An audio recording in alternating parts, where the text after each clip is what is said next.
ప్రియమైన దేవుని బిడ్డలారా, ప్రభు అయిన యేసయ్య నామములో హృదయ అంతరంగం నుంచి మీకు వందనాలండి. దేవుని బిడ్డలారా, యేసయ్య ప్రవక్త గ్రంథం 43వ అధ్యాయం 16వ వాక్యాన్ని చదువుకొని ఈ నెల కొరకు మనము ప్రార్థన చేద్దామండి. సముద్రములో త్రోవ కలుగు చేయువాడను, వడిగ జలములలో మార్గము కలుగు చేయువాడను. దేవుని బిడ్డలారా, మన దేవుడు త్రోవ కలుగు చేయు దేవుడు.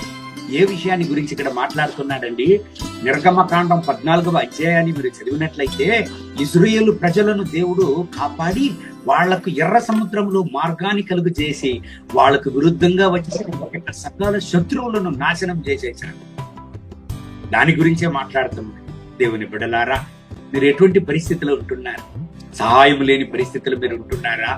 అన్నిటితో ఉంటున్నారా? వేదనతో ఉంటున్నారా? భయపడకండి. దేవుడు మీకు త్రోవ కలుగ చేయును, దేవుడు మార్గాన్ని తెరుచును. మాత్రం కాదు, మీకు విరుద్ధంగా వచ్చేటువంటి సకల శత్రువు యొక్క పోరాటములను దేవుడు నాశనం చేయ. దేవుడు ఎన్నుకొనబడిన దేవుని బిడ్డలను ఏనాటికి ఆయన చేయి వదిలే దేవుడు కాదు. ఎర్ర సముద్రమే అయినా సరే దేవుడు మార్గాన్ని కలుగు చేయ. కళ్ళు మూసి ప్రార్థన చేద్దామండి. మహోన్నతమైన ప్రభువా, ఇదిగో నాతో కూడా చేరి ప్రార్థన చేసే నా ప్రియమైన దేవుని బిడ్డల కొరకు ప్రార్థన చేస్తున్నాను. వీళ్ళను ఆశీర్వదించండి.